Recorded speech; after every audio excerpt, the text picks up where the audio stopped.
a child who is constantly demanding attention may just need a bit of quality time.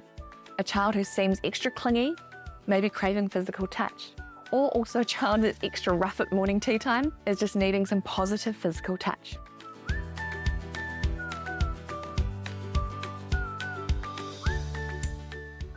Kia ora, hello.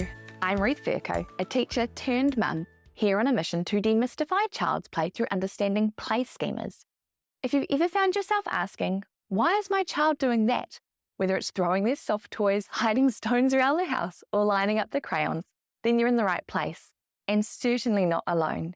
Here, we'll explore the magic of play through the lens of play schemas, those hidden, repeated patterns in your child's behaviour that holds the key to unlocking more meaningful play and connection. Through understanding play schemas, you'll be able to move beyond those one-off activities and understand the why behind your child's play. Join me each week as we dive into playful insights that will help you bring more joy, connection, and understanding into your parenting journey, and hopefully a lot less frustration, as well as set the stage for a lifetime of learning. So let's dive on in. Today we're wrapping up the series of the 5 love languages of children. Over the past several episodes, we've explored each of the love languages: quality time, acts of service, physical touch, gifts, and words of affirmation, and how we can express love through play and the top 10 play schemas. But before we dive in today's episode, if you haven't already, make sure you're following us on Instagram at play_schemas, that's SCHEMAS, or head to the show notes, playschemas.com/019, because we're at episode 19 for more resources. So whether you're out on a walk, catching a rare moment of quiet, or multitasking around the house, let's dive on in and wrap up the love languages and play episodes. Okay, well, let's start with a little quick recap about play schemas and love languages. So play schemas are those repeated patterns of play that helps children make sense of the world. It's a natural part of their development. Let them do it.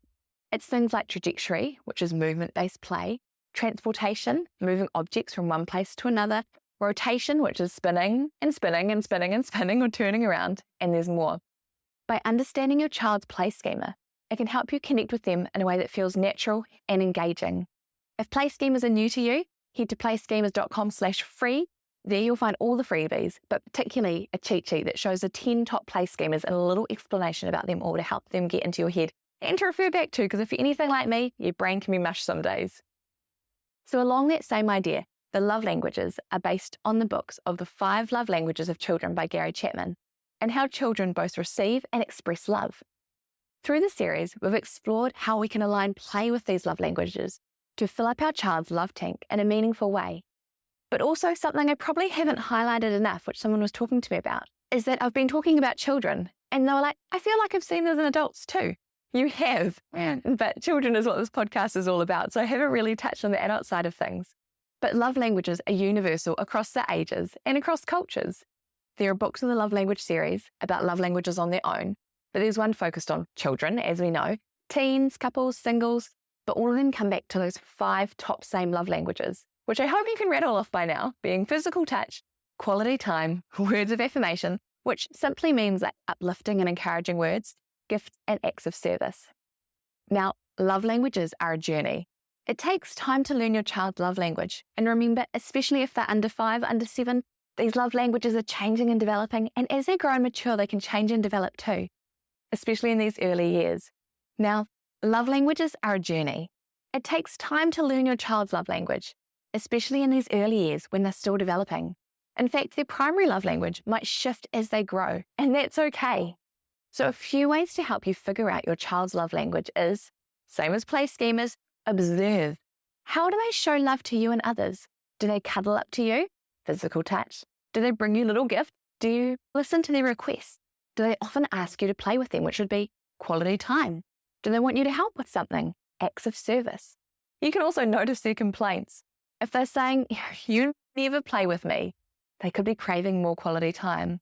Or they might say, you don't say nice things to me, or how come you said something nice about them? It could mean words of affirmation. You could also give them choices.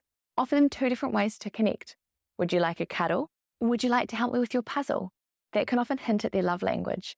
So have a go at doing that observation stage, trying to figure out what their love language is, And as I just said at the start, you can do it with your partner and your friends as well. The more you know about love languages, the same as play schemas, the more you can see them throughout your day and you can see them in others.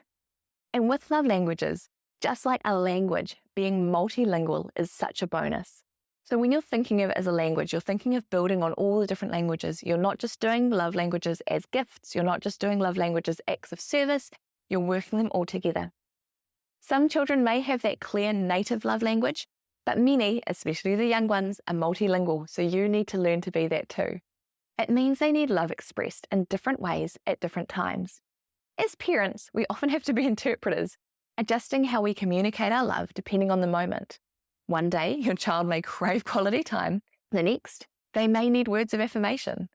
The more you practice all 5 love languages, the better you'll be at responding to your child's needs.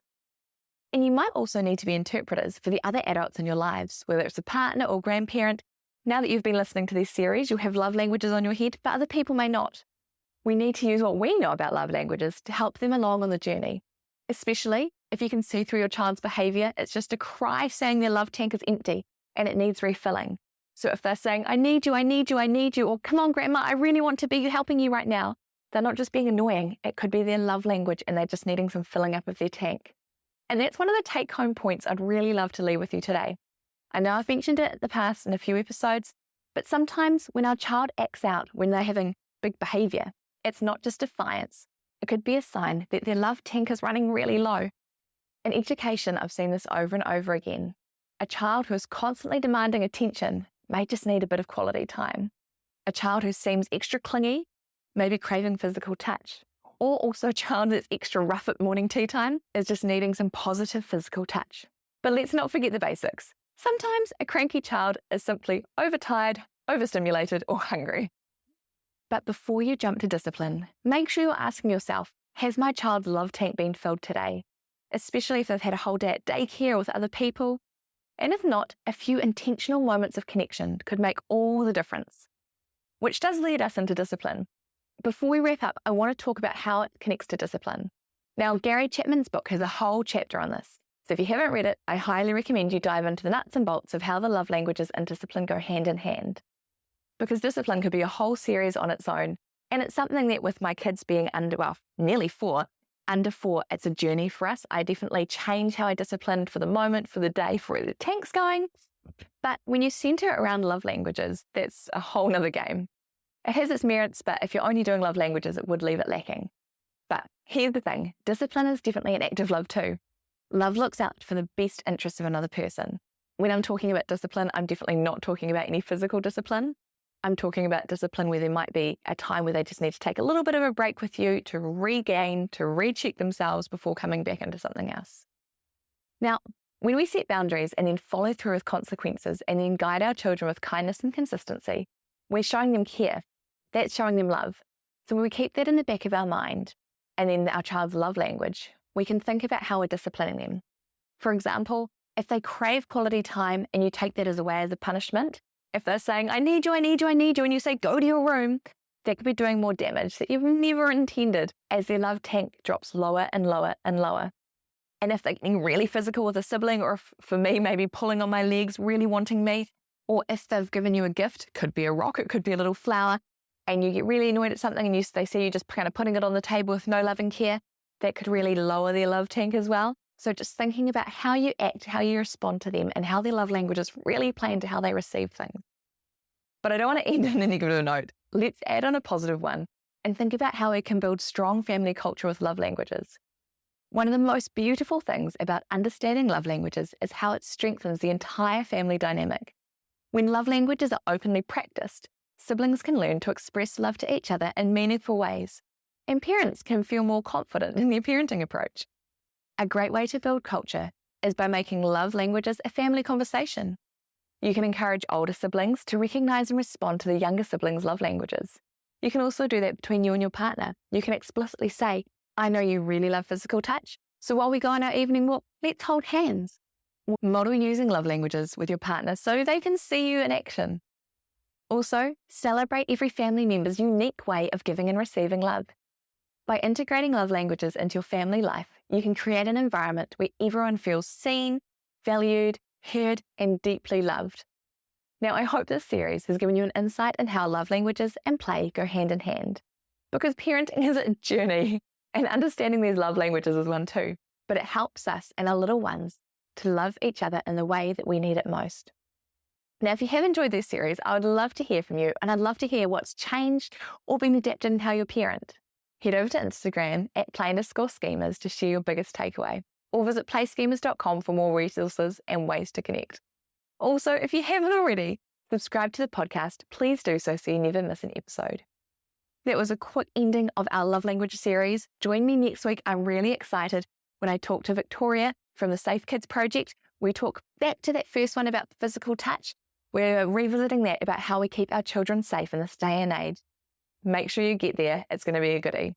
So remember, for today, thank you for joining, and today is a great day to play.